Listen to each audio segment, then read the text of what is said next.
सभी को हरिओम। अपने अपने स्थान पे हम सीधा बैठेंगे। जब भी हम योग कक्ष में जब आते हैं, कोई भी लेक्चर रहेगा या साधना रहेगी, प्रैक्टिस रहेगा, तभी हम थोड़ा सीधा बैठ के 3 बार पवित्र ओमकार का नाद करना, तत्पश्चात गुरु वंदना करना, उसके बाद विषय का प्रस्तावना करके विषय को करना। लेक्चर हो या साधना हो, प्रैक्टिस हो, उस प्रकार करना चाहिए, ऐसे बताते हैं। क्योंकि हम लोग भाग दौड़ की ज़िंदगी में से आए हैं। कुछ लोग कॉलेज से आए होंगे, कुछ लोग अपने व्यवसाय काम धंधा को रुक के आए होंगे, तो अपने मन इधर उधर भटक रहा है। उस भटकने वाला मन को शांत करने का अपेक्षा प्रार्थना से होता है, तो इसके लिए हम प्रार्थना करने का अपेक्षित है। और जिन्होंने ब्रह्मध्वनि वापर रहा है वो कृपया शांत साइलेंस में या वाइब्रेशन टोन में रखना। स्विच ऑफ करके रखेगा तो बहुत अच्छा है, क्योंकि आपका उसका कोई भी प्रकार का बात करने का या वे किसी का फ़ोन आने वाला रहेगा, उसका बीच में कोई अंतराल नहीं रहेगा। ठीक है, चलिए अभी हम आज का सत्र को हम शुरू करेंगे। योग विषय में ये एक व्याख्यान का सत्र है और उसमें सब भूमिका, ये सब विषय इसमें आने वाला है। चलिए हम अपने अपने स्थान पे सीधा बैठेंगे। मेरुदंड को सीधा रखना, दोनों पैरों के सामने के ओर रखना पैरेलल, और हाथों का इस प्रकार ध्यान मुद्रा में रखते हुए अपने जंघा के ऊपर रखिए। कोमलता से आंख को बंद कीजिए। लंबे गहरे श्वास को एक बार भरना, लंबे गहरे श्वास को छोड़िए। 3 बार ओंकार का नाद मेरे साथ साथ में करना।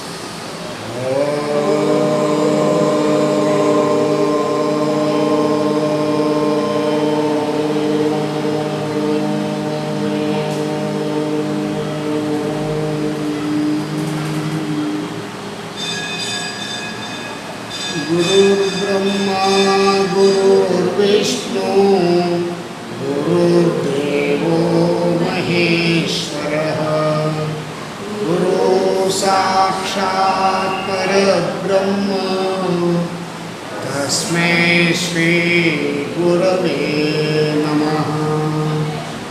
गुरवे नमः, गुरवे नमः।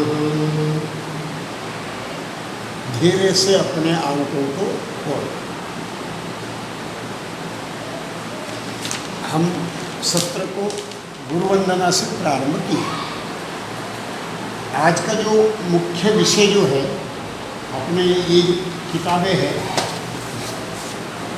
योग सिद्धांत, इस किताब के आधार से हम पहले चैप्टर को करेंगे। इसके पहले कोई डॉक्टर शिंदे जी या कोई विषय लिया था क्या? ये विषय इस चैप्टर को नहीं लिया ना। योग परिचय और वो शरीर शास्त्र और आहार शास्त्र वगैरह आपको बताया है, बराबर।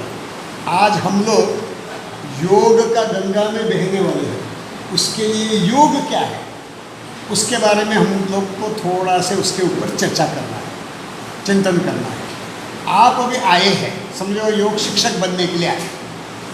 आपका कुछ मन में कुछ हेतु रहेगा, अमुक अमुक लक्ष्य रहेगा। कोई भी 1 या 2 जन बता सकते हैं आप क्या लक्ष्य रखते हुए आपको योग शिक्षक बनने का इस प्रकार विचार करके आए। हाथ ऊपर करना, बताना। आप बताइए। योग को अच्छे से सीखना है, सब साधना करना। सीखना है, साधना करना स्वयं के लिए है या और अन्य स्वयं के लिए भी और सिखाने के लिए। सिखाने के लिए भी? अच्छा, बड़े बहुत अच्छी जॉब है। आप बताइए। जैसे कि स्वयं करेंगे रेगुलर तो दूसरे को सिखाएंगे तो वो जिम्मेदारी में आ जाती है कि खुद भी करना है और दूसरे को भी करना है। मतलब जो स्वयं को करना है और सिखाने के टाइम अपना स्वयं का अभ्यास में परफेक्शन लाना, उस दृष्टि से आप कुछ बताने वाली थी। और ये योग में मैं चाहती हूँ कि हमारे इंडिया में या आउट ऑफ इंडिया में सब लोग जाने, ये कहीं स्टॉप नहीं हो, स्टॉप नहीं है वो बहती रहे। वैसे बहते रहना, गंगा को बहाते रहना, मतलब योग गंगा मतलब हाँ। और इस प्रकार का प्रश्न मुझे आयुष मंत्रालय का शिक्षक बनने के समय पूछा गया था। तभी मेरे जवाब था योग विषय को अंतिम व्यक्ति तक पहुंचाने का इस प्रकार का लक्ष्य मैंने मेरे जीवन में अपनाया। मैंने मेरे लक्ष्य ऐसे रखा। मैं अभी तक लगभग 4 से 5 हज़ार से अधिक लोगों को सिखाया हूँ। वो सिर्फ साधक थे, शिक्षक करके तो सिर्फ कुछ लोग ही शिक्षक बने उसमें, कुछ 100 में से, लेकिन 1000 में से नहीं।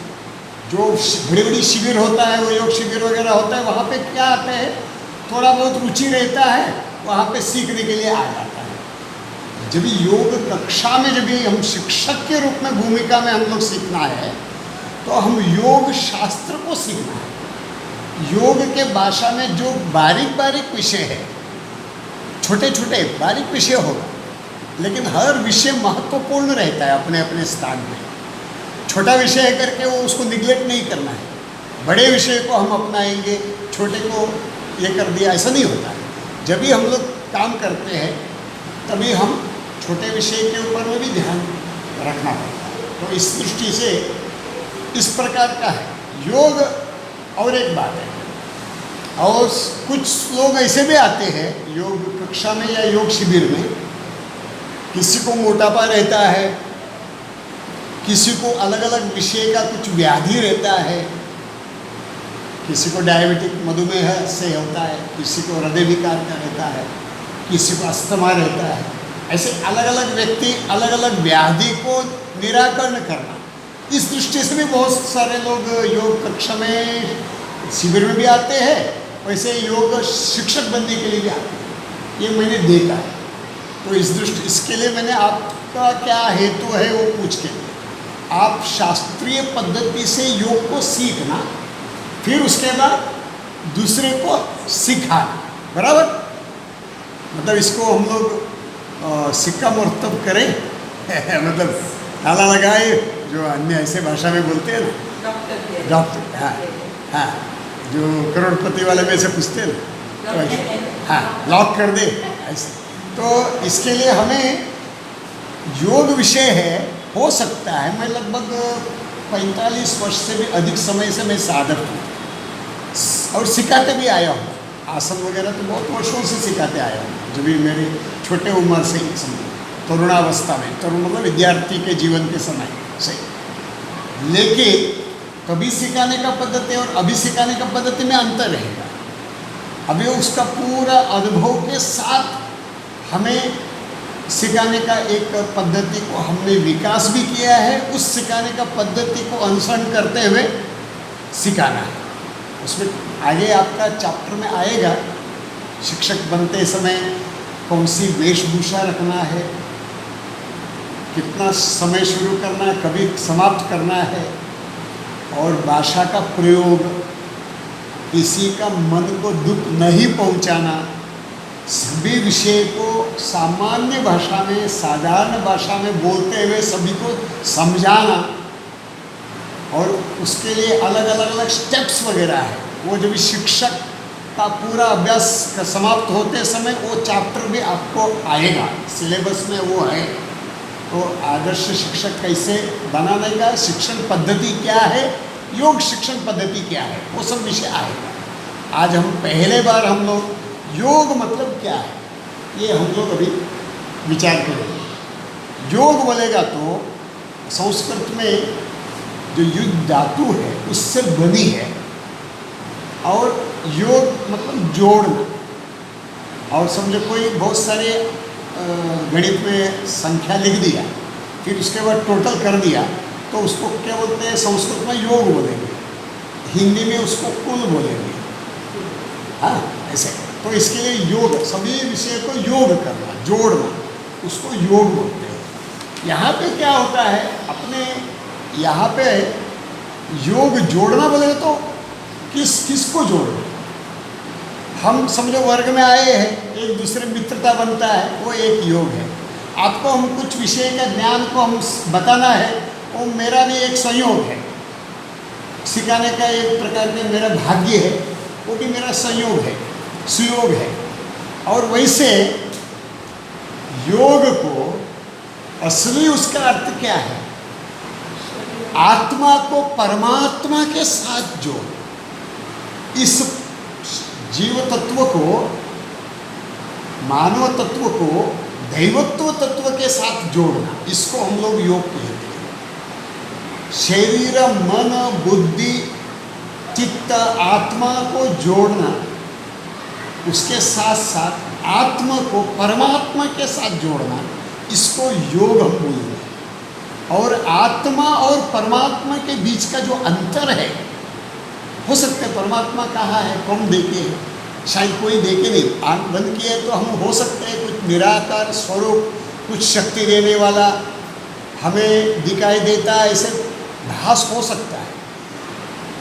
और वो अपना आत्मा और परमात्मा के बीच जो अंतर है, उस अंतर को कम करना, उसका दूरी जो है उसको कम करना, इसको हम लोग योग कहेंगे।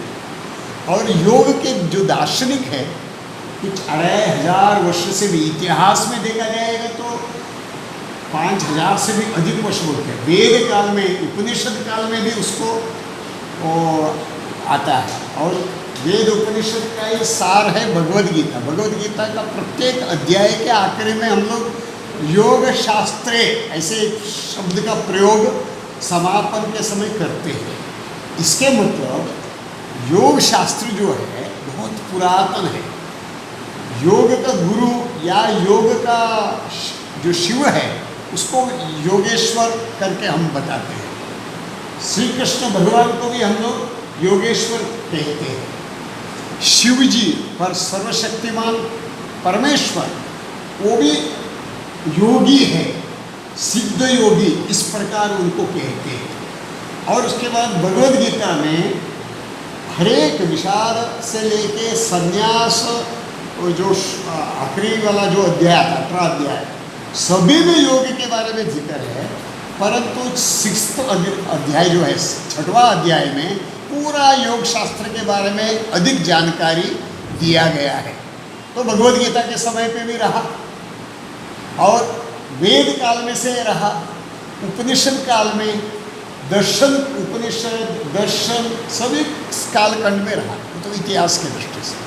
और कुछ 2500 वर्ष पहले महर्षि पतंजलि ने इसी योग शास्त्र का योग दर्शन उन्होंने बनाया।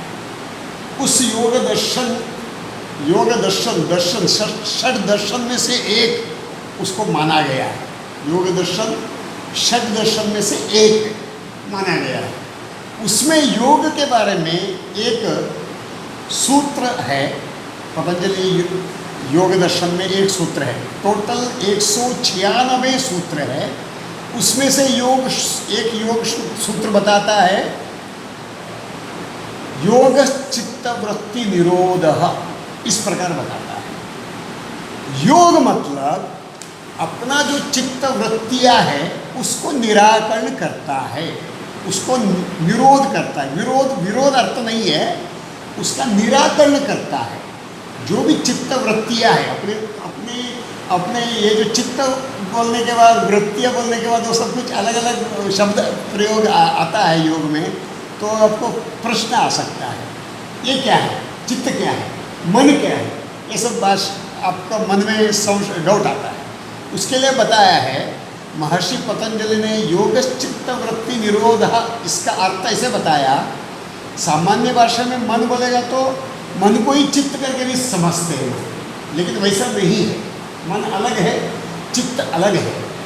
अनेक विषय को हम लोग ज्ञानेंद्रिय के द्वारा हम ज्ञान प्राप्त करते हैं।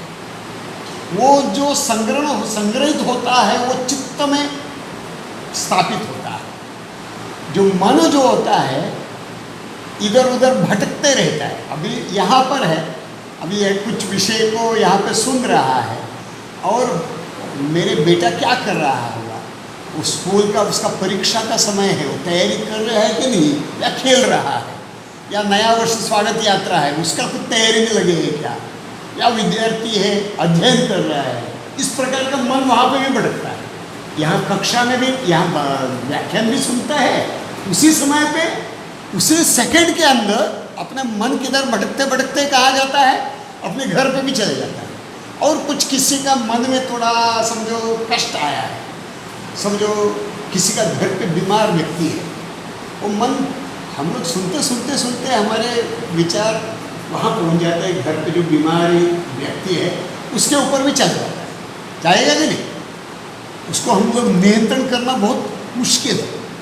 परंतु योग शास्त्र ने महर्षि पतंजलि ने बताया योग चित्त वृत्ति निरोध में, इसमें जो अंतःकरण का जो चतुष्टय है उसमें से मन आता है, चित्त आता है, बुद्धि आता है, अहंकार आता है, इस प्रकार है। सो इस प्रकार का जो चित्त में जो होने वाला जो तरंग है, विविध प्रकार का वृत्तियाँ है, वो वृत्ति को धीरे धीरे से अंकुश लगा, इसको कहते हैं योग। मतलब हमारे मन में, हमारा जो चित्त में आने वाला जो विचार का तरंग है, it comes in different waves, वो तरंग में से आता है। जैसे रेडियो एक्टिव वेव्स बोलते हैं, ऐसे अलग अलग प्रकार का, यहाँ पे ये भी कुछ अलग अलग प्रकार का तरंग से हमें संकेत मिलता है। हम उसको अलग अलग वो संकेत को हम लोग देखते हैं, पढ़ते हैं, बराबर है। तो इसी प्रकार हमारे जो मन में जो उत्पन्न होने वाला जो तरंग है और अपना जो ज्ञान है, वो ज्ञान में, वो ज्ञानेंद्रिय से मिला हुआ ज्ञान वो चित्त में संग्रहित हुआ है। वो चित्त में आने वाला जो तरंग है उसको वृत्तियाँ करके बोला है। उसमें तीन प्रकार का है, उसमें उसका 3 गुण है बोल सकता है हम। एक है सतगुण, दूसरा है रजगुण, तीसरा है तमगुण। ये तीनों प्रकार का जो समझो कम से कम विचार आता है और कुछ कोई ज़्यादा आंदोलनात्मक विचार नहीं आता है, कष्ट वाला नहीं आता है, एकदम सात्विक रहता है, अपना मन एकाग्र के तरफ धीरे धीरे बढ़ता है, उसको हम लोग सात्विक करके बोलेंगे। और विचार में बहुत सारे तरंग के साथ बहुत सारे मन शांत नहीं रहेगा, बहुत सारे उद्विग्न रहेगा और उनके विचार के साथ साथ व्यवहार भी इस प्रकार रहेगा, उसको राजसिक कहेंगे। जो बोलेगा तो हमें दुनिया में जो जो चीज़ है, बातें हैं, वो सब हमें चाहिए, राजा जैसा सब उपभोगता उनको चाहिए, वो होता है राजसिक, राजसिक वृत्ति। और तामसिक बोलेगा तो उसको हम ऐसे भी कहते हैं, योग के आगे का अध्याय में है क्या नहीं पता नहीं, शुरुआत में जो मैं मुख्य विषय को, बिंदु को आपके सामने व्यवस्थित रखता हूँ, इसके लिए आप उसको समझ में आए। और तामसिक बोलेगा तो इवन भासी जो होता है ना, इवन समझो हम लोग कुछ भोजन बनाते हैं तो 3 घंटा के बाद आयुर्वेद में उसको बताया बासी बोला है। सुबह समझो आपने खाना बना के आप ऑफिस के लिए जाते हैं, 4 घंटा के बाद अपने घर के कोई व्यक्ति उसको भोजन करते हैं तो बासी करके माना जाता है आयुर्वेदिक शास्त्र में। लेकिन हम लोग तो हो सकता है आज का जो बनाया हुआ कल कोई समझो सेवन करता है तो वो तो अति भासी है। लेकिन आयुर्वेद में बताया अभी बनाया हुआ 3 घंटा 4 घंटा के बाद भी वो भासी होता है। तो मेरा कहने का तात्पर्य ये है जो एकदम ताजा ताजा जो लेते हैं, आहार में समझो, आहार शास्त्र में आपको आया ना, सात्विक आहार, राजसिक आहार और तामसिक। जो बासी है, बहुत सारे मसालादार है, तेल है, बहुत तिखट है, ये सब तामसिक में आता है। 3-4 तास के बाद का जो भोजन भी हो तामसिक में गिना जाता है। तो इस प्रकार अपने जो वृत्तियाँ में भी बहुत सारे विचार में, तो इस प्रकार का 3 प्रकार का गुण उस वृत्तियाँ में आता है, ऐसा बताया है। तो इस प्रकार का वृत्तियों को निराकरण करना, योग चित्त वृत्ति निरोधः बताया। तो इस प्रकार का अलग अलग प्रकार का तरंग को धीमे धीमे से हमको निराकरण करना, मन को एकाग्र करना, विचार शून्य करना, समाधिस्थ बनना, इसको कहते हैं योग। योग का व्याख्या कोई भी विचार ही नहीं है, स्थित प्रज्ञ करके भी आगे भगवद गीता में आता है शब्द, स्थित प्रज्ञ बनता है। योग में आगे का अध्याय करेंगे, अगले लेवल में आप जाएंगे, उसमें स्थित प्रज्ञ भी कभी शब्द आता है। स्थित प्रज्ञ बन जाना, कोई भी यहाँ पे कुछ हो रहा है, यहाँ पे ढोल बज रहा है, उसका मेरे को कुछ वहाँ पे क्या बज रहा है कुछ हमें ज्ञात नहीं, और यहाँ पे दूसरा कुछ व्यक्ति कुछ और कुछ कर रहा है, मेरे को नहीं, मैं देख रहा हूँ लेकिन मेरे कोई विचार वहाँ नहीं जा रहा। इस प्रकार का जो वृत्ति बनता है और विचार ही नहीं आता है, अपना मन को इतना एकाग्र कर दिया और अपना चित्त को इतना एकाग्र कर दिया, एक रूप हो गया, तो अपना शरीर के साथ मन, बुद्धि, चित्त अपने आत्मा परमात्मा में लीन हो गया, उसको हम कहेंगे समाधि। तो पतंजलि महर्षि ने आगे अष्टांग योग का उन्होंने बताया है, उसमें यम नियम से लेके समाधि तक है। यम नियम आसन, प्राणायाम, प्रत्याहार, धारण, ध्यान, समाधि, इस प्रकार उसका टप्पे है। तो हम समझो सामान्य, भी हम लोग सामान्य व्यक्ति ऐसे माने चलिए, अरे अभी बहुत सारे लोगों का ऐसे है, अरे योग कौन कर सकते हैं, इस प्रकार का समाधि लगाने वाला विषय कौन करेंगे, हम तो नहीं कर पाएंगे। हो सकते हैं इस सब विषय कोई ऋषि मुनि, भगवा वस्त्र धारण करने वाला व्यक्ति, हमें नहीं, हमें ये सब सीख नहीं सकेंगे। इस प्रकार का धारणा समाज में है, लेकिन वर्तमान में हेल्थ अवेयरनेस इतना हुआ है कि हर व्यक्ति योग के शरण में जा रहा है। योग का पहले वाला, दूसरा, तीसरा, चौथे सीढ़ी में से ही अनेक विविध प्रकार का छोटा मोटा व्याधि दूर हो जाता है, निराकरण हो जाता है। इसके कारण, अरे अभी मैंने शुरुआत में बताया, कुछ व्यक्ति ओबेसिटी के कारण योग कक्षा में जुड़ते हैं, शिविर में आते हैं, वो अपने इसको स्थूलता काय को ठीक ठाक करना, आपके जैसे बनना, इस प्रकार का, मतलब आप सब लोग ट्रेन में एनर्जेटिक है, ऊर्जावान है, इसके लिए मैं आपका ही उदाहरण दे दिया। तो इस प्रकार बनना, इस प्रकार के हेतु के साथ जो आते हैं, तो वो क्या होगा, एकदम ऊर्जावान रहेंगे। इस प्रकार का विचार के साथ आए हुए जो व्यक्ति है, मतलब ऊर्जावान व्यक्ति है, उस व्यक्ति के साथ हम लोग ये करेंगे, विचार करेंगे, तभी क्या होगा, वो आगे उनका प्रगति करेगा। वो क्या क्या प्रगति करेगा, 3-4 स्टेप करते करते ही उनको थोड़ा थोड़ा ये सब विविध प्रकार का व्याधि को वो दूर करने लगेगा स्वयं। फिर वो दूसरे का जो कुछ व्याधि होगा वो भी निराकरण करेगा। व्याधि निराकरण करना योग का लक्ष्य नहीं है, कोई भी योग है, वो प्राण योग है, भक्ति योग है, इस प्रकार का अपना राजयोग है, या अन्य जितना भी प्रकार बताया हुआ योग है, हठ योग है, सभी प्रकार का योग है। उसका अंतिम लक्ष्य क्या है? मंत्र योग है। ये सब योग का अंतिम लक्ष्य है मोक्ष प्राप्त करना। हर एक योग का अंतिम लक्ष्य मोक्ष को प्राप्त करना है। लेकिन ये मोक्ष प्राप्त करने के पहले हम लोग जो शुरुआत में जो अटके हैं ना, अलग अलग ये यम नियम आसन प्राणायाम जैसे बताया, उसका भी थोड़ा थोड़ा मैंने उसके बारे में थोड़ा जानकारी देते हुए आगे बढ़ूंगा।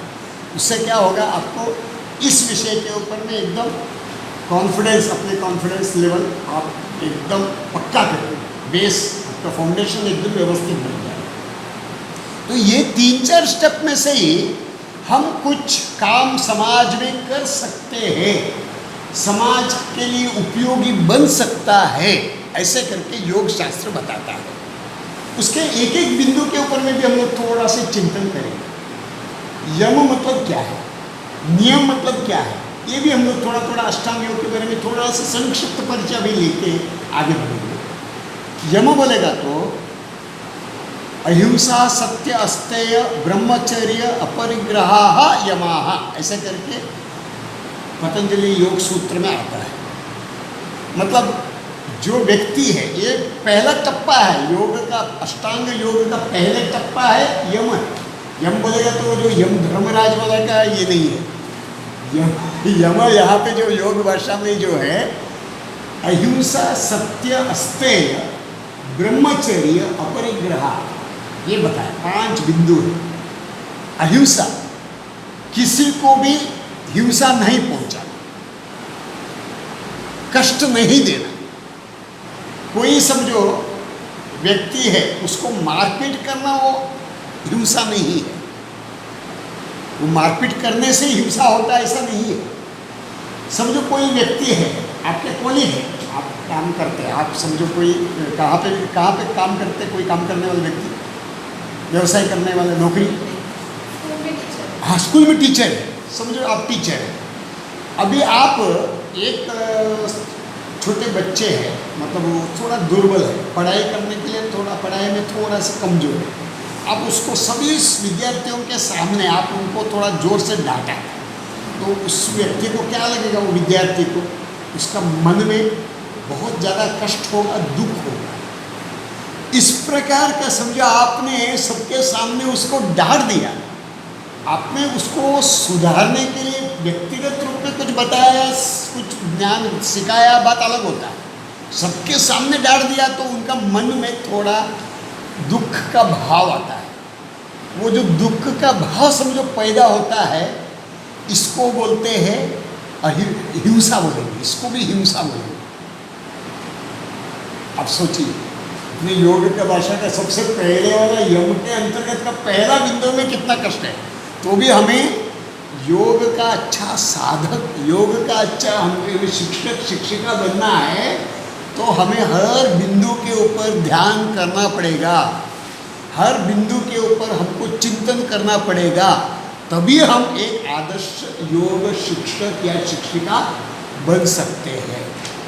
अन्यथा हम योगा टीचर करके बोलेंगे, हम पीटी टीचर जैसे सिखाते हैं इस प्रकार हम आसन सिखाएंगे, कुछ योग का प्रक्रिया सिखाएंगे, उसको हम योग नहीं कहेंगे।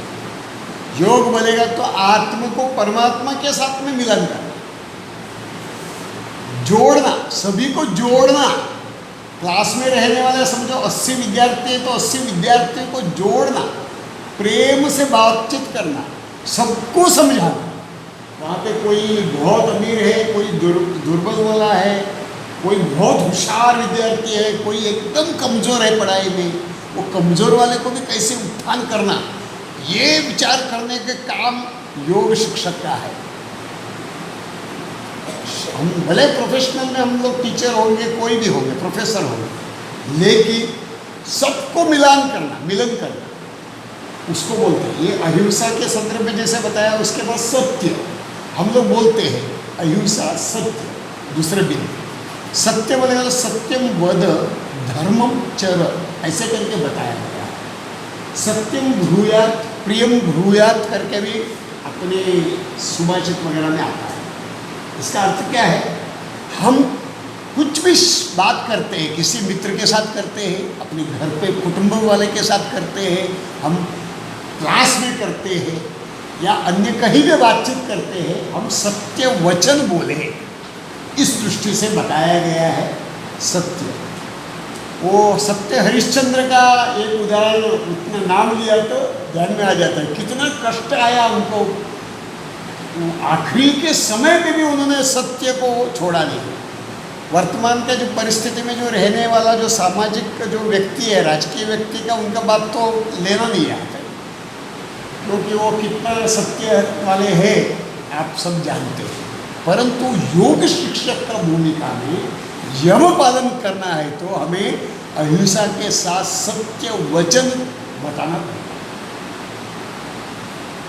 और अस्तेय, अहिंसा सत्य अस्तेय है ना, तो चोरी न कर। समझो कोई है, मैं एक बहुत अच्छा अभ्यास किया, मैं कुछ ग्रंथ लिख सकता हूँ, मैं परंतु लिखा नहीं, परंतु दो कोई समझो स्वात्माराम जी ने हठयोग का प्रदीपिका लिखा है, तो उसका कुछ कोटेशन मैं बोलना और मेरे नाम गजानन हेगड़े लिखना, स्वात्माराम जी का विचार है, उनका कोट है, मैं मेरे नाम से उसको प्रस्तुत समझो करता हूँ, कोट करके उनके नाम बताते हुए बताएगा तो कोई अड़चन नहीं, परंतु मेरे नाम बताते हुए मैं समझो उसको किया, वो भी अस्तेय में चोरी न करना बोलेगा तो वो चोरी में आ जाता है। चोरी न करना, अस्तेय, उसको परिपालन करना। कोई पेन उठा दिया किसी का कक्षा में, या ये सब छोटे मोटे बात है, ये सब इसको चोरी का वो तो मापदंड में ऐसा है, वो सामान्य बातें हैं, परंतु ये आगे, अभी समझो मैं गाड़ी चला रहा हूँ, सिग्नल है, सिग्नल लाल है, फिर भी मैं गाड़ी चला के सिग्नल पार करके मैं आगे गया, वो भी अस्तेय का पालन नहीं होता है। सिग्नल लाल है, रुकना मीन्स रुकना ही है। अभी आप मुझे आज्ञा देते हैं तुम्ही थांबा, आता बोलू नका, आई शुड स्टॉप, मैं रुकना चाहिए, तभी उसका पालन होता है। इसके लिए अपने पतंजलि योग सूत्र का सबसे पहला सूत्र आता है, अथ योगानुशासनम। मेरे जीवन में मैं अनुशासन को पालन करता हूँ, करती हूँ, इस प्रकार का सूत्र से योग चालू होता है। अपने अष्टांग योग का यम नियम में भी इसी प्रकार हर एक बिंदु की हम चर्चा करेंगे। तो अपने जो कक्षा है ना, और हम समझो 4 या 6 कक्षा मुझे लेना होगा, तो मैं 12 कक्षा लेगा तो मैं मेरा विषय पूरा नहीं होगा, इतना डिटेल में मैं बता सकता हूँ, परंतु विषय को मर्यादा देते हुए हम धीरे धीरे आगे बढ़ेंगे। संक्षिप्त में वर्णन देता हूँ और आप समझ में आना चाहिए, संक्षिप्त में वर्णन देते हुए आगे मैं बढ़ाऊँगा।